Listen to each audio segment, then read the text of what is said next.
আসসালামু আলাইকুম প্রিয় দর্শক, আজ আমি আপনাদের সঙ্গে এমন একটি গল্প শেয়ার করব। গল্পটি অত্যন্ত হৃদয় বিদারক এবং গল্পটি একেবারেই সত্য ঘটনা। এটা একটা জীবনের গল্প। মাত্র 17 বছর বয়সে 14 দিনের বিয়ে, 14 দিনের সংসার। তাহলে মেয়েটার বয়স কত হতে পারে বলুন? হয়তোবা তার 16 কিংবা 15, 14।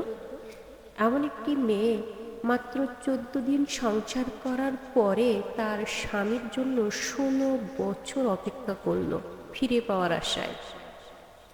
অথচ দেখুন, আমাদের সমাজে স্বামী পাশে আছে, সঙ্গে আছে, তারপরেও তার থেকে ছুটে যাওয়ার জন্য আমরা কত না অস্থির। ঝগড়া বিবাদ লেগেই থাকে। আসলে আমরা যা পাই তার মর্ম বুঝি না, আর যা পাই না তাকে পাওয়ার জন্য অস্থির। এই আপুকে আমার পক্ষ থেকে লাখো সালাম।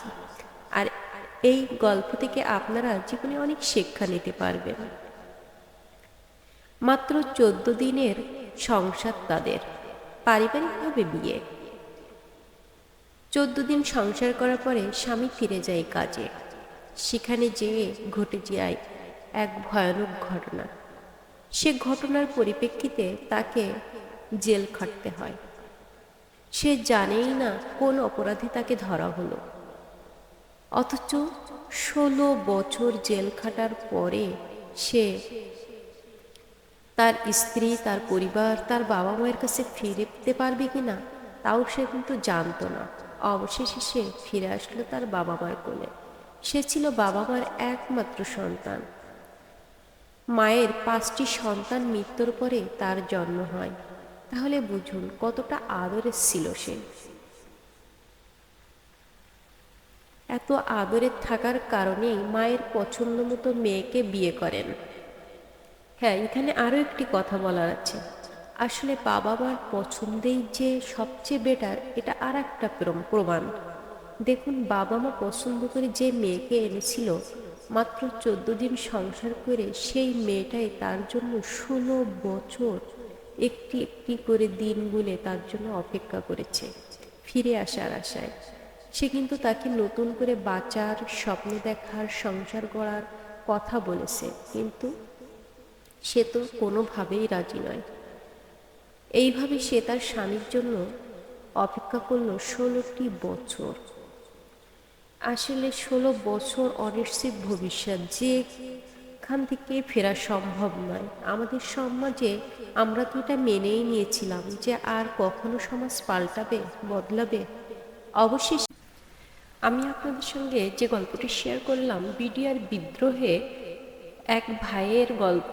বিডিআর বিদ্রোহে তিনি অ্যারেস্ট হয়েছিলেন, অথচ তিনি মাত্র নতুন জয়েন করেছিলেন।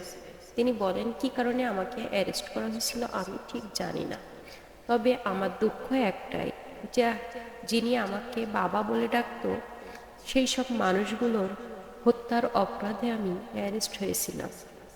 অথচ আমি নতুন চাকরিতে জয়েন করেছিলাম। আমার কার উপর ক্ষোভ বা রাগ থাকবে যে আমি মানুষকে হত্যা করব?